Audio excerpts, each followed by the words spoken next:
읽겠습니다. 데오빌로여, 내가 먼저 쓴 글에는 무릇 예수께서 행하시며 가르치시기를 시작하심부터 그가 택하신 사도들에게 성령으로 명하시고 승천하신 날까지의 일을 기록하였노라. 그가 고난받으신 후에 또한 그들에게 확실한 많은 증거로 친히 살아계심을 나타내사 40일 동안 그들에게 보이시며 하나님 나라의 일을 말씀하시니라. 사도와 함께 모이사 그들에게 공부하여 이르시되 예루살렘을 떠나지 말고 내게서 들은 바 아버지께서 약속하신 것을 기다리라. 요한은 물로 세례를 베풀었으나 너희는 몇 날이 못되어 성령으로 세례를 받으리라 하셨느니라. 그들이 모였을 때 예수께서 여쭈어 이르되 주께서 이스라엘 나라를 회복하심이 이때니까 하니 이르시되 때와 시기는 아버지께서 자기의 권한에 두셨으니 너희가 알 바 아니요. 오직 성령이 임하시면 너희가 권능을 받고 예루살렘과 온 유다와 사마리아와 땅끝까지 이르러 내 증인이 되리라 하시니라. 이 말씀을 마치시고 그들이 보는데 올려져 가시니 구름이 그를 가리워 보이지 않게 하더라. 올라가실 때 제자들이 자세히 하늘을 쳐다보고 있는데 흰옷 입은 두 사람이 그들 곁에 서서 이르되 갈릴리 사람들아 어찌하여 서서 하늘을 쳐다보느냐. 너희 가운데서 하늘로 올려주신 이 예수는 하늘로 가심을 본 그대로 오시리라 하였느니라. 제자들이 감람원이라 하는 산으로부터 예루살렘에 돌아오니 이 산은 예루살렘에서 가까워 안식일에 가기 알맞은 길이라. 들어가 그들이 유하는 다락방으로 올라가니 베드로, 요한, 야고보, 안드레와 빌립, 도마와 바돌로메, 마테와 및 알페오의 아들 야고보, 셀롯인 시몬, 야고보의 아들 유다가 다 거기 있어 여자들과 예수의 어머니 마리아와 예수의 아우들과 더불어 마음을 같이하여 오로지 기도에 힘쓰니라. 아멘. 미국의 역사, 아까 우리 권사님이 기도하실 때 정말 복음으로 세워진 나라고 그 복음 때문에 생명을 걸고 신앙의 자유를 위해서 이 땅으로 건너온 나라가 바로 이 미국입니다. 어렵고 힘든 상황 속에서도 자기 자신을 지켜주었던, 또한 이 땅의 개척자로 살게 했던 하나님을 향해 감사했던 절기가 바로 추수 감사의 절기입니다. 성경에 보면 우리를 향하여 하나님은 범사에 감사하라라는 말씀을 하십니다.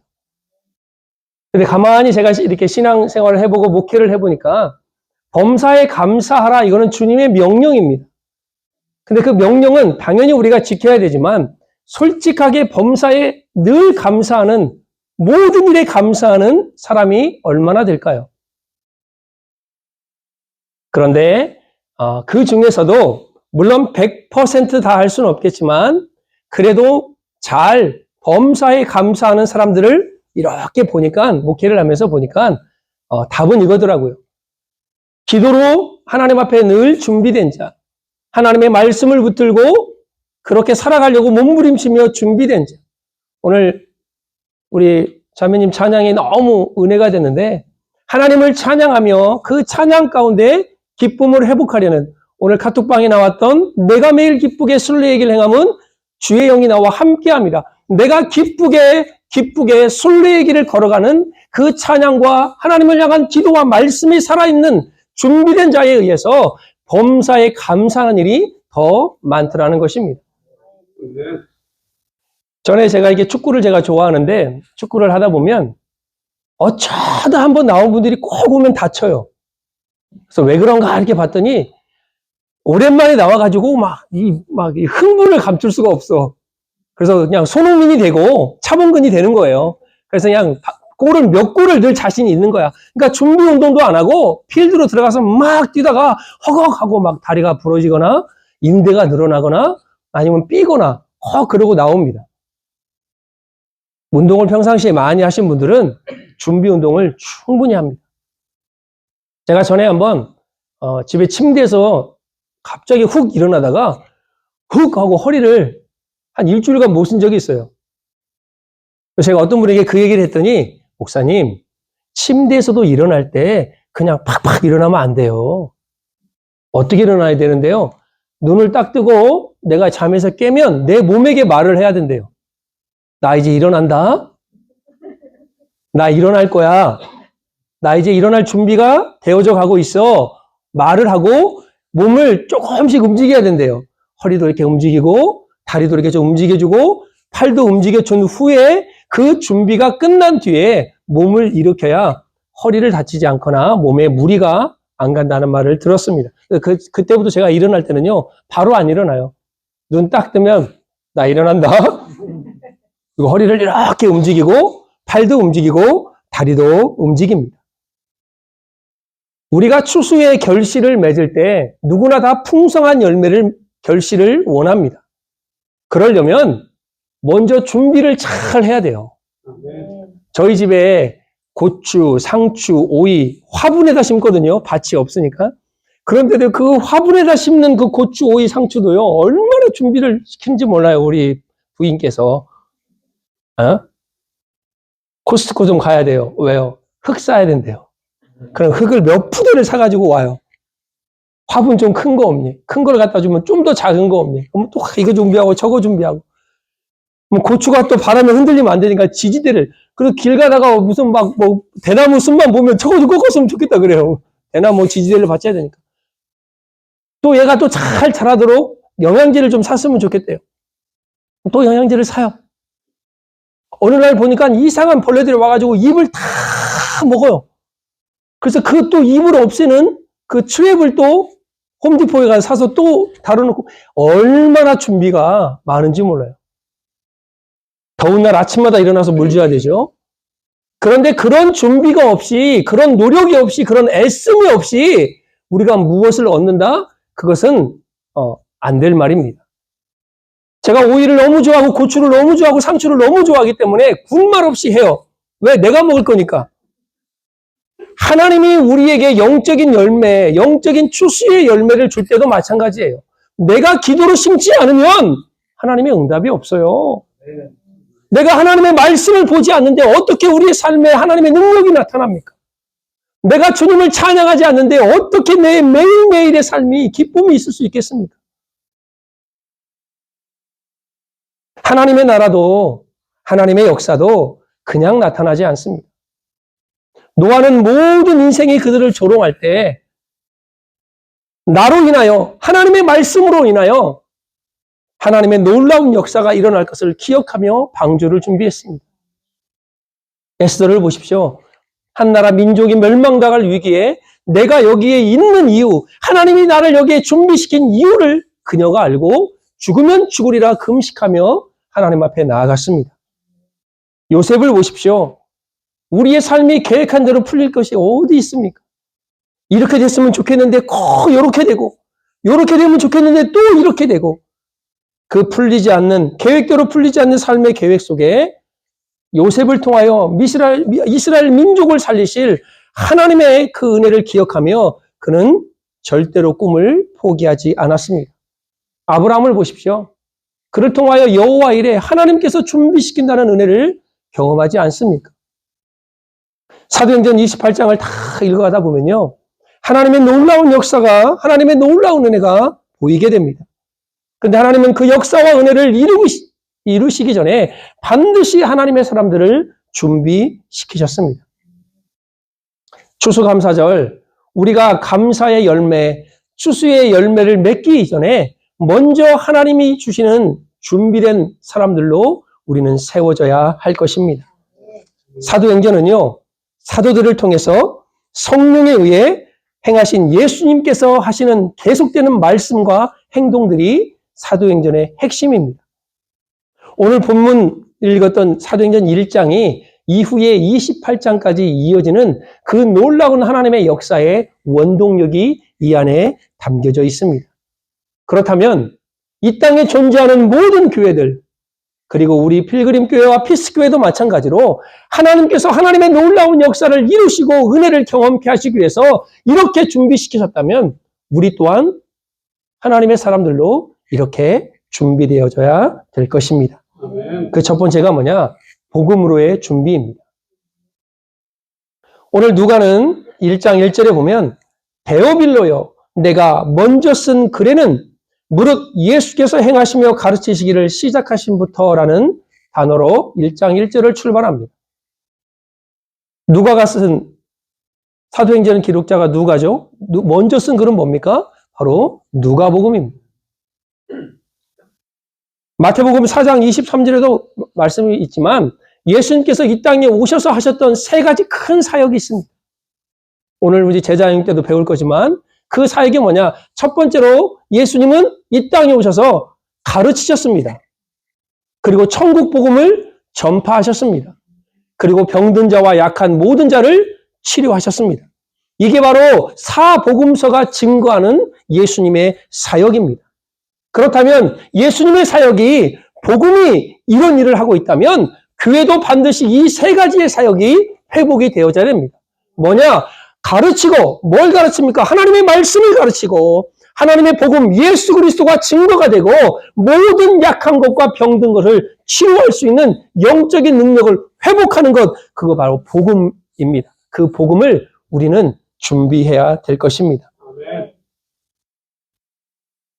먼저 쓴 글, 바로 누가복음. 그 복음을 회복할 뿐만 아니라 2절에 보면 우리 주님께서 그가 택하신 사도들에게라고 말합니다. 여러분, 하나님의 사람들은요, 특히 이 당시의 사도들은 내가 사도가 되고 싶습니다 라고 자기가 천구한 적이 없어요. 여러분들은 혹시 그런 분들 있습니까? 나는 뭐가 되고 싶습니다. 나를 좀 시켜주십시오. 그런 분은 없잖아요. 하나님, 나는 이렇게 되고 싶으니까 이렇게 해주세요가 아니라 사도들은 철저하게 예수님에 의해서 선택된 자들입니다. 무슨 위원회나 중재위원을 통해서 그들이 발탁된 것이 아니라 예수 그리스도께서 직접 임명하시고 그들을 택하셨다는 것입니다.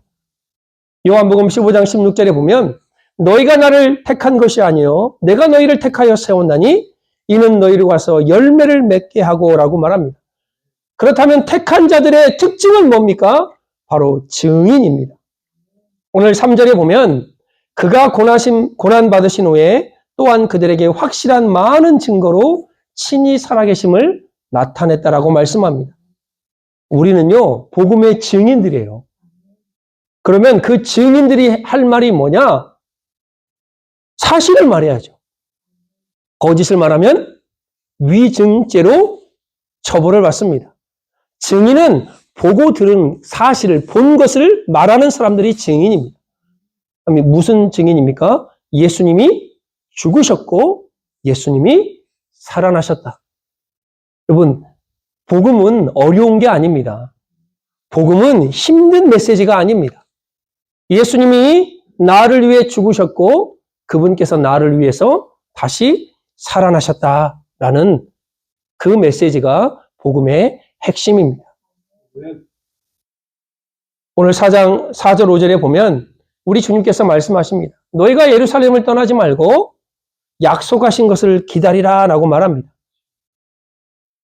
위에서 오는 능력을 입어야만이 증인이 증인된 삶을 살아갈 수가 있는 것입니다. 가끔 우리는 저도 약간 지금도 다 없어지지 않은 것 같아요. 조급증이 있는 것 같아요. 조급증. 무언가 당장 빨리 좀 달라졌으면 좋겠고 뭔가 빨리 뭐가 좀 이렇게 변화됐으면 좋겠고 그러나 달라지고 변화되는 것을 위해서는요. 소망 가운데 인내함이 있어야 된다는 것입니다. 그 인내함 가운데 하나님은 우리 자신이 준비되어지기를 원하십니다. 제가 어떤 집사님하고 통화하면서 이렇게 전화를 하다 보면 그분이 여기 목사에서 설교를 하고 내가 집사가 돼야 될 정도로 믿음이 좋으신 분들이 있어요. 어떻게 버틸까? 어떻게 저렇게 믿음을 갖고 그렇게 은혜로운 말을 할까? 상황이 정말 힘든데, 상황이 정말 어려운데 그 상황 속에서 하나님을 찬양하고 하나님께 감사하며 인내하는 모습을 보게 됩니다. 갈라디아서 6장 말씀처럼 우리가 선을 행하되 낙심하지 말지니 포기하지 아니하면 때가 이름에 거두리라 말씀합니다. 여러분, 오순절 날이 이제 점점점 다가오고 있습니다. 그 오순절 날에 하나님의 성령의 역사가 부어집니다. 유교절, 무교절이 지난 후에 49일, 50일이 기다리는 날이 바로 오순절입니다. 성경적으로 보면 이게 바로 맥추절, 바로 추수감사절의 기원입니다. 하나님께서 우리에게 주신 그 추수의 열매 중에 가장 좋은 것으로 하나님께 드렸던 오순절날 성령이 임하는데, 그러면 우리는 그날 무엇을 드려야 됩니까? 바로 우리가 하나님의 첫 열매들 아닙니까? 우리의 몸과 우리의 마음과 우리의 모든 것을 하나님께 감사의 제물로 드리는 것입니다. 여러분, 하나님의 역사를 기대하며 하나님의 역사를 또한 하나님의 은혜를 바라보는 우리들에게 필요한 첫 번째가 뭐냐? 복음으로 먼저 준비가 돼야 됩니다. 내 안에 예수가 없는데, 교회가 예수의 말씀이 사라지고 예수님의 이름이 사라지는데 어떻게 이 안에 하나님의 역사가 나타날 수 있겠습니까? 제가 늘 설교할 때 강조하는 게 뭐예요? 교회는 예수의 이름이 드러나는 곳이고, 교회는 하나님의 영광이 임하는 것이고, 교회는 우리들의 입술을 통하여 하나님 앞에 감사하고 하나님을 높여드리는 곳이 바로 교회입니다. 그 교회가 예수 그리스도의 이름을 회복하지 않으면 이 교회는 그냥 하나님이 없는 교회인 거예요. 그래서 우리는 복음으로 준비해야 되는데, 저와 여러분들 마음속에 예수 그리스도의 은혜가 가득 넘쳐야 됩니다. 예수 그리스도의 사랑이 우리 안에서 넘쳐나야 됩니다. 두 번째로 준비할 것은 바로 증인으로의 준비입니다. 오늘 6절부터 8절에 보면 우리가 너무나 잘 아는 말씀, 오직 성령이 임하시면 너희가 권능을 받고 예루살렘과 온 유대와 사마리아와 땅끝까지 이르러 내 증인이 되리라. 성령으로 세례를 받아야 됩니다. 가끔 우리 성령으로 세례 받으세요 그러면 우리가 어렸을 때부터 신앙생활을 해온 그 머릿속에 있는 건 뭐냐? 뭐가 막 몸이 막 뜨거워져 가지고 뭔가 막 넘어져서 우리 몸에 뭐가 특별한 일이 벌어져야 성령 세례라고 생각합니다. 사도행전 19장에 보면 바울이 에베소로 내려갑니다. 그리고 어떤 제자들을 만나는데 그 제자들에게 너희가 성령으로 세례를 받았느냐라고 물어보니까 우리는 그런 거를 들어본 적이 없습니다. 그러면 너희가 무엇을 아느냐고 물어보니까 저희는 세례 요한의 세례만 압니다 라고 말하는 거예요. 그때 기도함에 성령이 그들에게 임합니다. 성령 세례는 뭔가 특별하게 무언가가 임하는 게 아니라 예수 그리스도의 이름으로 그 이름을 믿는 자들에게 주어지는 하나님의 은혜인 것입니다. 그런 사람들이 성령의 충만함을 받아야 돼요. 요한의 세례만 알던 우리에게, 그러니까 교회를 다녀도요, 예수님을 모르고 교회 다니는 사람들이 많아요. 교회를 다녀도 복음이 없이 교회를 다니는 사람들이 많습니다. 교회를 다녀도 내가 정말 하나님의 자녀라는 확신이 없는 사람들이 많아요. 요한의 세례만 아는 사람들이 많습니다. 죄인인 건 알지만 거기까지예요. 그러나 우리가 예수의 은혜의 세례를 받지 않으면, 성령의 세례를 받지 않으면, 복음으로 우리가 거듭나지 않으면 하나님 나라를 볼 수 없는 것입니다. 오직 성령이 너희에게 임하시면 너희가 권능을 받고, 이게 바로 성령 충만함입니다. 여러분, 성령이 충만하면요, 우리의 관심과 시선이 달라지게 되어 있습니다. 오늘 6절에 보면 제자들이 모여서 뭐라고 말하냐면, 예수님, 이스라엘 나라를 회복하심이 이때입니까? 라고 물어봐요. 그때 우리 주님이 뭐라고 그러죠? 때와 시기는 아버지께서 자기의 권한에 두셨으니 너희의 알 바가 아니라 말씀합니다. 제자들의 질문이 좀 달라져야 됐지 않았을까요? 예수님, 하나님의 나라가 이 땅에 임할 날이 언제입니까? 이렇게 물어봤어야 돼요. 성령의 은혜가 아니면 여전히 우리의 관심은 나, 내 자녀, 내 집, 내 문제, 내 것에서 벗어날 수가 없습니다.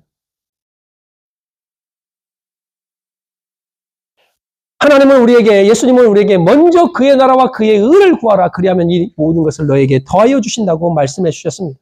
예수님이 이 땅에 오셔서 증거했던 첫 번째가 뭐냐? 바로 천국 복음, 하나님의 나라였습니다. 그 하나님의 나라는 성령에 의해서 하나님의 백성들을 통하여 이 땅에 재현이 됩니다. 하나님의 나라는 이스라엘만 국한된 게 아니에요. 하나님의 나라는 점진적으로 확장이 되어집니다. 예루살렘과 온 유대와 사마리아와 땅 끝까지 이르러. 저와 여러분들이 바로 그런 증인들 아닙니까? 성령이 임하시면 제한적이었던 우리의 시선과 관심이 이제는 넓어지게 되어 있습니다. 내 것만 바라봤던 생각했던 그 관심에서 시선에서 타인을 생각하고 하나님의 나라가 이 땅에 임하기를 기도하고 그 하나님의 나라가 무엇일까를 고민하게 되는 것이 바로 성령이 임한 자들의 특징입니다. 로마서 14장 17절에 보면 이런 말씀이 있습니다.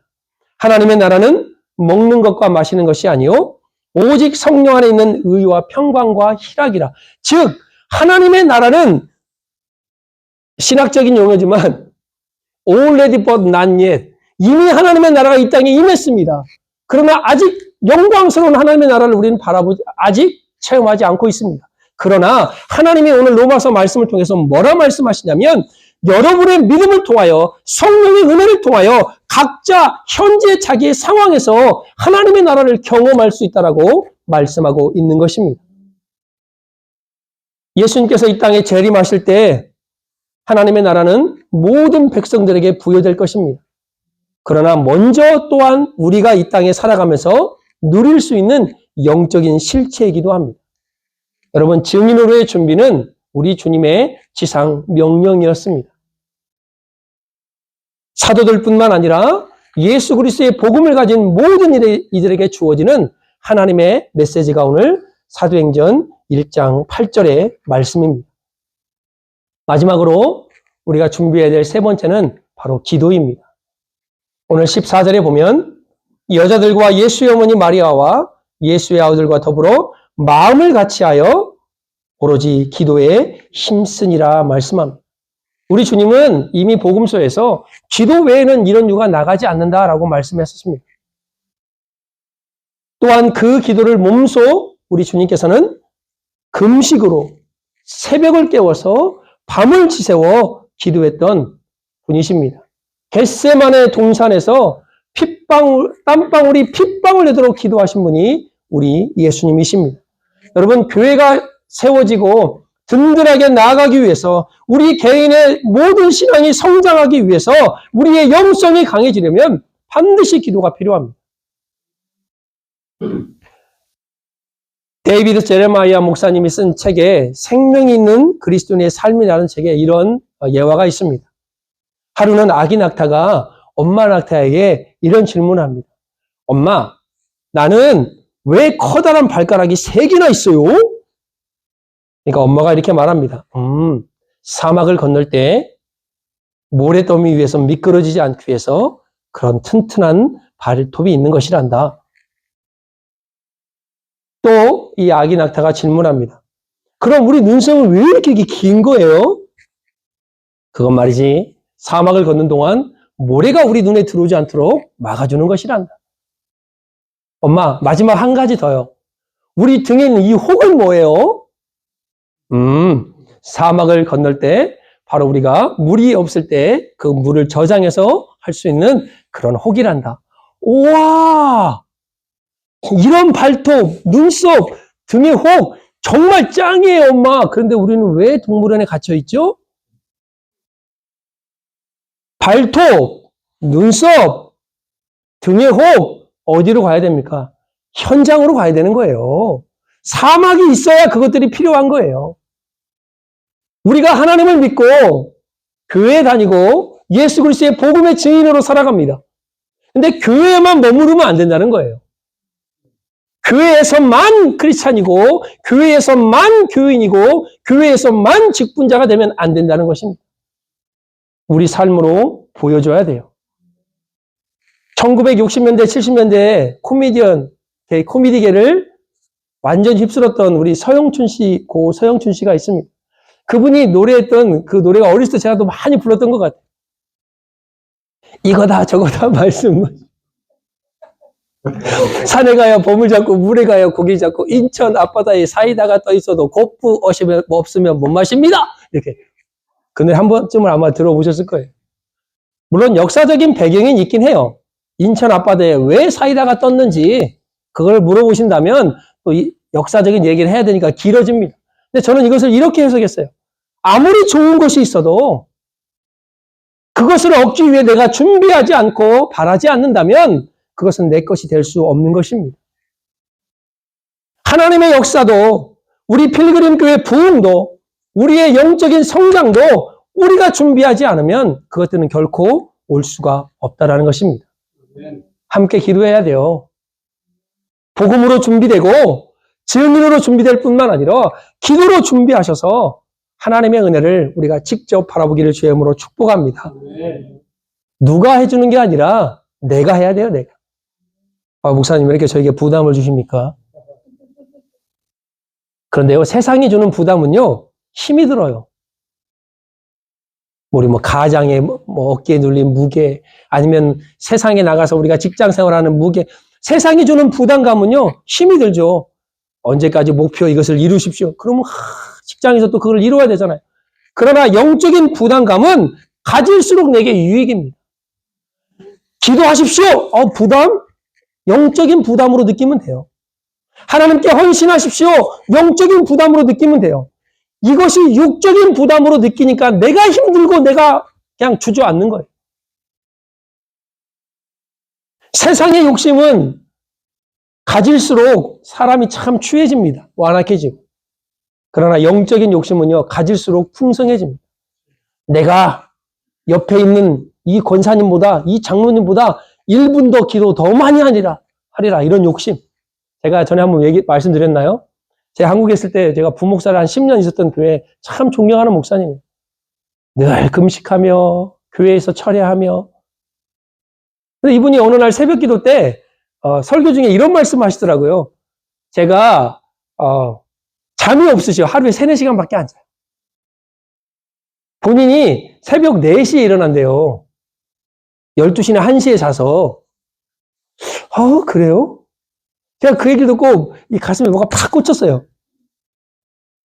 하나님, 나는 우리 사랑하는 이용환 목사님보다 더 주님께 사랑받고 싶은데 그러면 어떻게 하면 좋을까요? 제가 막 새벽에 기도하다가 그렇지, 우리 목사님보다 일찍 일어나면 되겠구나 더. 그래서 제가 3시 59분에다가 알람을 맞춰놨어요. 너무 일찍 일어나면 힘들잖아요. 그런데 일찍은 일어나고 싶잖아요. 그래서 1분 일찍 먼저 일어나는 거예요. 3시 59분. 우리 목사님 4시에 일어난다고 했으니까. 그럼 내가 하나님과 1분 먼저 만날 거 아니에요. 그분보다는. 그런 욕심은요, 가질수록 우리에게 풍성해져요. 하나님께 대한 헌신, 그게 힘듦이 아닙니다. 그게 정말 하나님 나라와 연결되어서 그 나라에서 내가 받을 상급이라면 내가 더 많이 하지 않겠어요? 눈에 안 보이니까. 우리가 통장에 저금하면 돈을 집어넣으면 바로바로 계좌에 어카운트에 디파짓한 게 탁탁탁탁 뜨면 얼마나 좋습니까? 보이니까. 하나님, 가끔 제가 하나님 좀 보여주면 좋겠어요. 우리 성도님들의 기도가, 헌신이 하나님 나라 천국 통장에 디파짓으로 탁탁탁 올라가는 거 보면 이 사람들의 반응이 어떨까요? 우리의 반응이 어떨까요? 더불어 함께 기도했습니다. 한 마음으로 한 목적으로 기도했습니다. 제가 우리 지난주 금요일날 운영위원회 분들하고 만나면서 우리 이제 피스교회를 우리가 이용하기 때문에 시간이 자유롭진 않지만 토요일날 새벽 예배 말고 주중에 한 번 더 모여서 예배드리고 기도하는 시간을 좀 가졌으면 좋겠다 제가 말씀드렸어요. 피스교회랑 잘 이제 얘기가 되면 우리가 300 기도 온 용사 하잖아요. 기도원 말고 기도에 온 하자. 하루에 1시간씩 기도하고 있잖아요. 각자의 처소에서 정말 엘리야 시대 때 바르게 무릎을 꿇지 않는 7천의 용사들처럼 얼마나 우리가 각자의 처소에서 기도하고 있습니까? 그 기도가 쌓이고 더불어 같은 마음으로 끈기 있게 기도할 때 여러분 힘쓴다라는 그 헬라어가 부지런하다, 끈질기다라는 의미를 갖고 있습니다. 포기하지 말고 끈기 있게 하나님의 나라를 위해 복음으로 증인으로 기도로 준비되어서 하나님 나라의 영광에 쓰임받는 저와 여러분이 되어지기를 주 예수 그리스도의 이름으로 축복합니다. 아멘. 우리 함께 기도하겠습니다.